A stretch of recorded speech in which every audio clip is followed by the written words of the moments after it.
Halo, selamat pagi teman-teman. Yeay. Mantap. Kita bertemu lagi di Botol Lama Forex di sini. Selamat pagi dan selamat hari Senin tanggal 9 September 2024. Ya, mantap. Oke. Oh ya. Sudah musim hujan teman-teman ya. Udah mau masuk musim hujan. Di tempat teman-teman sudah hujan apa belum? Di sini sudah 2 hari hujan, semalam juga hujan lumayan lebat dan lama. Ya, oke. Apa kabar teman-teman semua? Bagaimana tradingannya? Dan apakah selama ini sudah teman-teman mengikuti ini, apakah sudah ada perubahan dalam psikologi atau mindset? Itu sangat membutuhkan waktu teman-teman, tidak mudah untuk merubah mindset lama menjadi mindset yang baru. Tidak mudah, saya akui itu. Tapi kalau tidak dimulai, teman-teman tidak akan sampai ke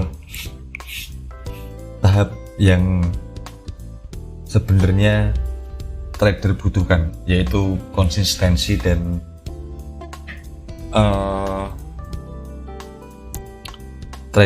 trading yang konsisten dan selalu sabar menunggu setup yang sesuai dengan sistem. Tidak apa-apa, saya akan selalu share. Tidaknya saya juga membuat, saya pribadi saya juga bisa menjadi lebih tambah konsisten. Kenapa? Karena ya saya harus membagikan setup, tidak boleh di luar rule. Kenapa? Ya karena banyak yang mengikuti, banyak yang setidaknya meniru area yang saya buat. Jadi kalau saya merasa bertanggung jawab di situ, jadi saya juga harus, mau tidak mau kan saya juga harus jadi konsisten teman-teman. Jadi ya itu. Oke, saya udah cek di 28 pair teman-teman. Di 28 pair ada area yang sesuai dengan beberapa area yang sesuai dengan sistem trading saya, dan kita langsung saja cek areanya sambil kita nanti cek area kita minggu kemarin teman-teman. Kita ada area minggu kemarin, dan sampai dari bulan September ini posisi saya masih loss teman-teman. Saya ada kemarin ada beberapa transaksi yang loss beruntun. Setelah itu saya belum ada setup lagi yang terjemput atau yang profit.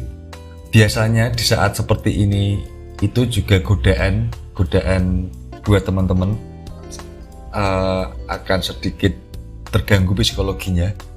Jadi psikologi terganggu itu biasanya di saat kita loss beruntun lalu tidak langsung mendapatkan setup yang membuat kita profit atau membackup loss kita. Itu yang waktu perjalanannya itu yang membuat psikologi kita sedikit terganggu. Padahal kalau teman-teman sabar sedikit, santai saja, tetap menggunakan rule dan menunggu momen rule kita ada, ya nanti pada akhirnya akan tertutup atau mungkin menjadi profit.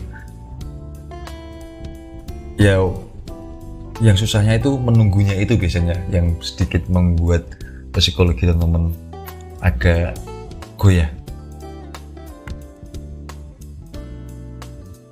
Tapi tujuan saya di sini kan biar kalau teman-teman itu istilahnya nyontoh saya plek gitu aja jam tradingnya, saat trading, cara tradingnya seperti ini,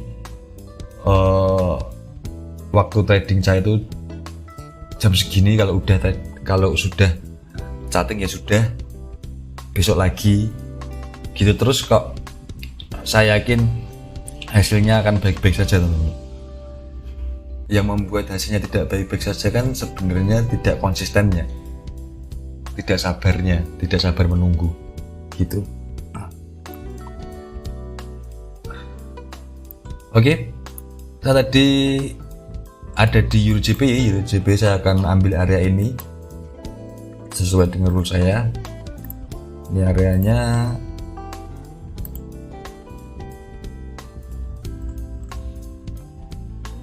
market sedang downtrend, jadi saya hanya mengambil posisi sell di sini. Saya tidak memikirkan posisi buy. Nah, caranya kan sebenarnya gitu, teman-teman. Kalau kita sudah tahu di mana kalau kita sudah tahu melihat tren itu, sudah tahu melihat arah tren itu kemana. Nah, setelah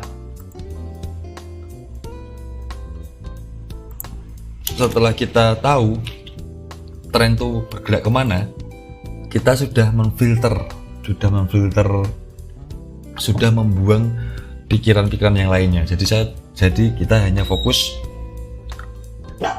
market downtrend, jadi kita hanya fokus mencari area sell. Nah, setelah kita sudah menemukan downtrend, berarti saya hanya fokus mencari sell, saya tidak mau mencari buy, cuma fokus di sell. Setelah kita menemukan fokus dengan sell, baru kita mencari di mana kita harus menaruh posisi sell kita, atau kita harus menjual itu di harga berapa. Nah, step selanjutnya setelah kita tahu, jadi saya ulang, jadi biar teman-teman jelas, saya ulang dari awal step-step. Di contoh ini kan sell, teman-teman, ini kan area kan sell. Jadi step pertama, kita tahu dulu arah market itu bergerak kemana. Nah, saat ini kan area ini bergerak downtrend, ya kan? Harga bergerak downtrend. Dari mana saya menyimpulkan area ini bergerak downtrend? Saya tidak melakukan garis, saya tidak menggaris karena saya tidak melakukan metode ini. Saya menaruh indikator EMA 200 dan para EMA ini untuk membantu saya melihat area itu sedang uptrend atau downtrend. Nah, saat saya melihat area seperti ini, harga itu di bawah EMA 200 dan para EMA itu di bawah 200, saya hanya memutuskan untuk menjadi seller, ya kan? Nah, setelah kita memutuskan, saya hanya sell saat market downtrend. Oke, sudah ketemu kan, teman-teman? Sell. Oke, berarti saya mau sell sekarang. Sellnya nggak sell sekarang, ya kan, teman-teman? Kita harus cari harga tempat kita untuk sell atau menjual barang kita. Jadi kita ingin menjual barang kita itu di harga yang mahal. Itu kan prinsip pedagang, teman-teman, ya. Kita pinginnya menjual harga di harga yang mahal, dan kalau membeli kita ingin membeli harga yang murah, gitu kan. Jadi saya ingin sell di harga yang mahal. Kita cari harga di mahalnya itu yang mana sih? Nah, kita harus step berikutnya, kita harus mencari di mana kita harus sell, dan sellnya di harga yang mahal dari harga sekarang. Sekarang di harga 158.156, ya kita nggak harus sell gitu sih, kita harus mencari harga sell yang lebih mahal lagi. Nah, setelah kita tahu di mana kita sell di mana, nah, kita harus mempunyai rule, teman-teman. Kita harus mempunyai rule yang benar-benar baku, yang benar-benar sudah teman-teman uji, dan mempunyai rule yang benar-benar membuat kita nyaman. Di sini saya memakai rule yang saya pakai ini karena rule ini membuat saya nyaman dan saya tahu rule ini bekerja. Nah, jadi tahap berikutnya saya ingin sell di harga yang ada pisonnya, yang ditandai oleh indikator pison. Indikator pison itu hanya membantu kita, teman-teman. Membantu kita, bukan memberikan sinyal, itu bukan, membantu kita agar kita itu bisa tradingnya sama terus menerus. Kita membeli, kita open posisi sell di posisi yang sama terus menerus. Kita mengambil posisi buy yang sama, buy-nya itu di posisi atau di bentuk yang sama terus menerus. Cuma itu aja apa kegunaannya. Kan trading hanya masalah konsisten atau tidak, teman-teman. Jadi ya sikap kita harus konsisten terus. Nah, saya ingin, dan juga agar mempermudah entrian kita, ya kan. Jadi saya ingin sell-nya di harga yang ada pisonnya. Kebanyakan pison itu adalah harga merah ini kan adalah harga supply. Jadi kita mencari harga supply yang sudah ditandai oleh pison seperti itu. Setelah itu, harga supply itu ada EMA 200-nya di dalamnya atau ada garis referensi lainnya. Gitu. Kalau sudah terlewat garis referensi lainnya, saya mencari yang ada EMA 200-nya. Sudah, setelah itu saya buat setupnya, saya entry dan saya tinggalkan. Saya kembali besok pagi lagi, kita lihat setupnya itu perlu saya cancel atau tidak, atau sudah terhit, atau sudah kena SL atau terkena TP. Sudah, dan selesai seperti itu. Dan sebaliknya kalau buy, teman-teman. Nah, teman-teman harus mempunyai step-step seperti itu untuk make money di forex. Kalau teman-teman tidak mempunyai step-step contoh seperti itu, teman-teman tidak akan kemana-mana tradingnya. Ya profit ya cuman profit sebentar, besok loss, dan pada akhirnya balance. Yang terpenting kan balance, teman-teman. Pada akhirnya balance teman-teman itu tidak berkembang. Teman-teman kalau lihat mundur ke belakang, nggak terasa kan saya sharing charting itu udah setahun, teman-teman. Nggak terasa sharing trading saya itu udah setahun. Misalkan teman-teman itu hanya mencontek saya saja, mengikuti perjalanan trading saya selama setahun, selama saya sharing charting, lalu teman-teman ngikutin persis, itu aja teman-teman sudah cuan.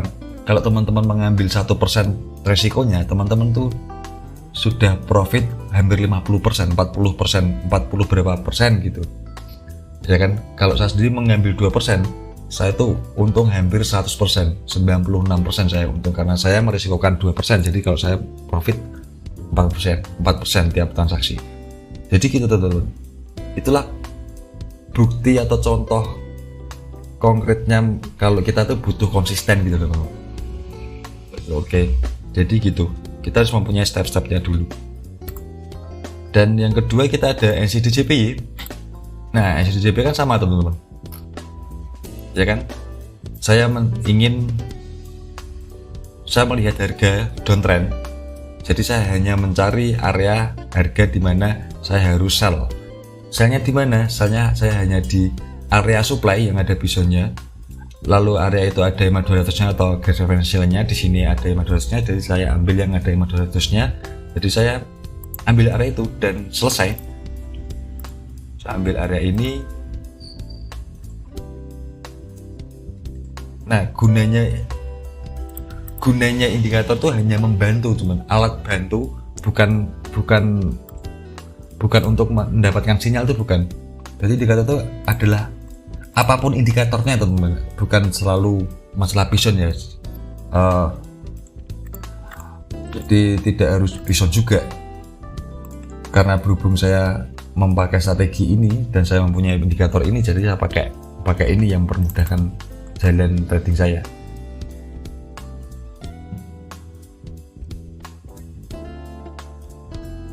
Gitu.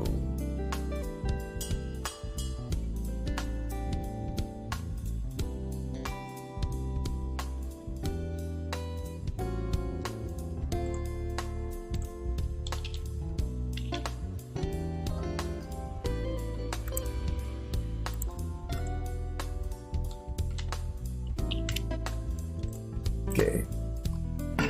Ya. Jadi kan harga downtrend, saya sudah tahu harga downtrend, lalu ya saya ingin menjadi seller, jadi sales saya di area Bison, lalu ada EMA 200-nya selesai, saya ambil area itu dan sudah selesai. Jadi kan kalau teman-teman lihat area LCD GPY dan area Euro GPY itu sama teman-teman, ceritanya itu sama, harga downtrend ada Bisonnya, ada filter saya. Ini juga harga downtrend ada Bisonnya, ada filter saya, dan selesai. Dan lanjut kita kemarin ada di GPY Bank juga sama CDJP ya, harga downtrend ada Bisonnya, ada filter saya. Dan ini masih saya pertahankan teman-teman, area kita minggu kemarin saya pertahankan karena apa? Karena masih ada EMA 200-nya dan EMA 200-nya masih keluar sedikit, saya pertahankan selesai. Jadi teman-teman, lalu kemarin ada JFJP, kita kembali lagi ke chart sekarang di JFJP, kita lihat areanya sudah ditinggalkan EMA 200, jadi ini saatnya kita cancel. Jadi ini kita cancel areanya Bank ya. Nah, kita cancel. Jadi seperti itu teman-teman, simple seperti itu. Tradingnya itu dibuat sesimpel mungkin. Sesimpel itu bukan simpel itu berarti tadinya biar membuat kita nyaman gitu loh. Biar membuat kita nyaman dan kita tuh trading tidak bingung gitu, tidak susah. Jadi saya konsisten trading tiap pagi, itu hanya melihat chart sudah ke hit atau belum, ada waktunya cancel atau tidak, ada area atau tidak. Selebihnya siang, sore, malam itu saya tidak membutuhkan setup itu lebih mempermudah saya memanage atau mengontrol akun trading saya teman-teman. Jadi gitu ya. Oke, jadi kita ada area baru di Euro GPY dan ada area baru di LCD GPY, lalu ada area yang kita pertahankan di CAD GPY. Oke, masih ada tiga setup sekarang, dan semoga ada aha moment, ada sesuatu yang teman-teman bisa dapat di charting pagi ini. Pesan saya tetap konsisten saja teman-teman dengan tradingan teman-teman. Kalau teman-teman belum tahu cara tradingan teman-teman itu benar atau tidak, ya sudah ikutin saja cara trading saya gitu teman-teman ya. Dan sampai situ dulu teman-teman, kita bertemu lagi besok berarti ya. Besok Selasa kita bertemu lagi. Oke. Dan terima kasih teman-teman. Selamat hari Senin dan bye-bye.